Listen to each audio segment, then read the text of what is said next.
सवाल भी खड़ा कर दिया। क्या यह महादेव का आशीर्वाद था? क्या यह एक संकेत था कि भगवान स्वयं इस पर्व में भाग ले रहे थे? इस अद्भुत घटना ने महाकुंभ के माहौल को और भी दिव्य बना दिया और यह सोचने पर मजबूर कर दिया कि क्या वाकई यह महादेव का चमत्कारी रूप था जो भक्तों के बीच आकर अपने आशीर्वाद की बौछार कर रहे थे। वीडियो को अंत तक जरूर देखें। सबसे पहले महादेव के सच्चे भक्त इस वीडियो को लाइक करके कमेंट बॉक्स में हर हर महादेव जरूर लिखें।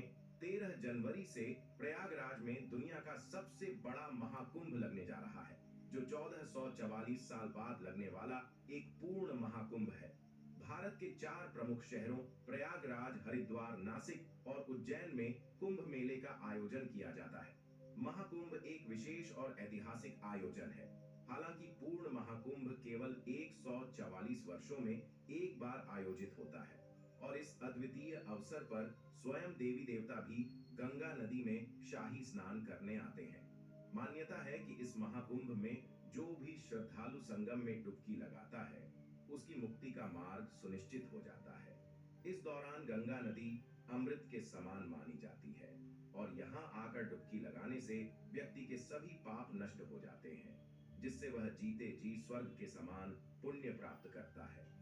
यह मान्यता हजारों लाखों श्रद्धालुओं को दूर दूर से खींचकर महाकुंभ की ओर लाती है, लेकिन महाकुंभ का असली महत्व साधु संतों के बिना अधूरा माना जाता है।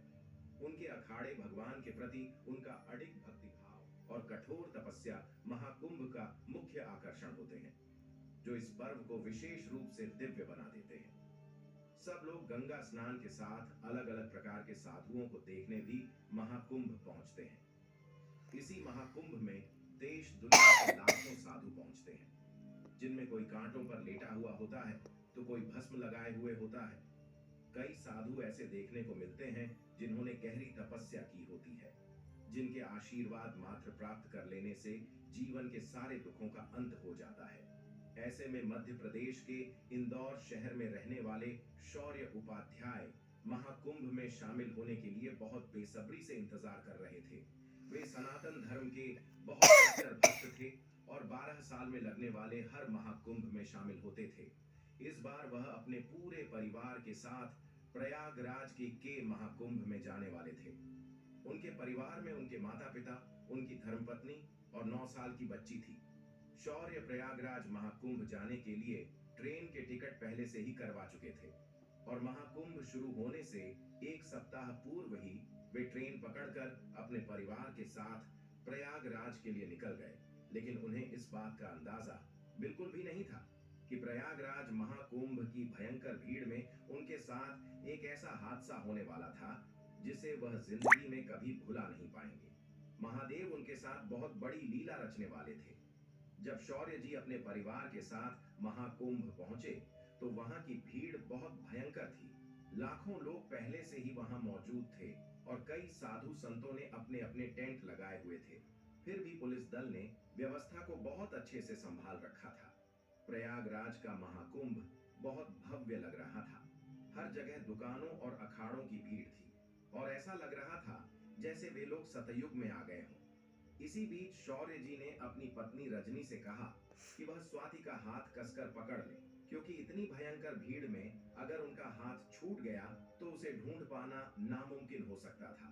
तभी शौर्य जी को गंगा के घाट पर वानरों का एक बड़ा झुंड दिखाई दिया, जो घाट पर मौज मस्ती कर रहा था।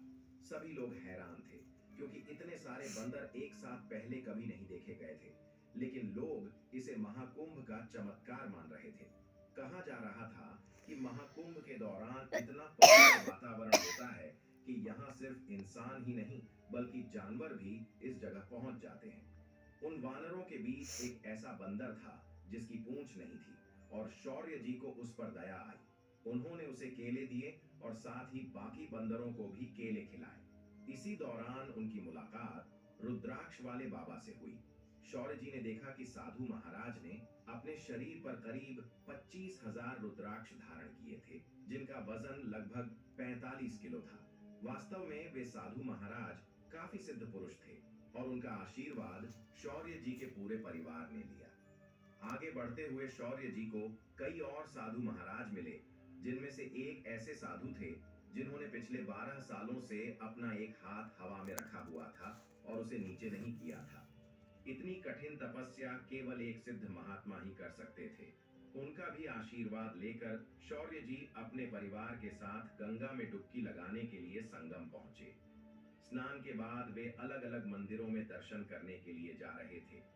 प्रयागराज महाकुंभ में 12 विशेष मंदिर होते हैं, जिन्हें 12 माधव मंदिर कहा जाता है, और यहाँ दर्शन करने के लिए हमेशा भारी भीड़ रहती है।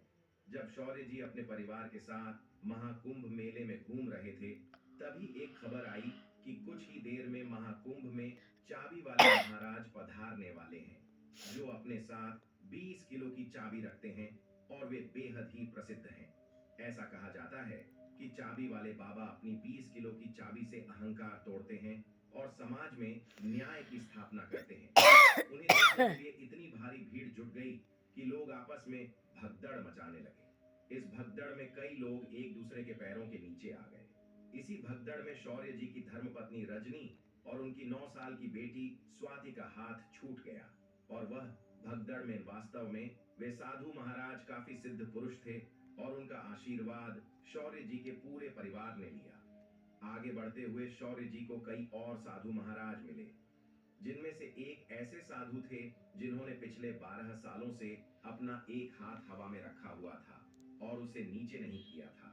इतनी कठिन तपस्या केवल एक सिद्ध महात्मा ही कर सकते थे। उनका आशीर्वाद लेकर शौर्य जी अपने परिवार के साथ गंगा में डुबकी लगाने के लिए संगम पहुंचे। स्नान के बाद वे अलग अलग मंदिरों में दर्शन करने के लिए जा रहे थे। प्रयागराज महाकुंभ में 12 विशेष मंदिर होते हैं, जिन्हें 12 माधव मंदिर कहा जाता है, और यहाँ दर्शन करने के लिए हमेशा भारी भीड़ रहती है।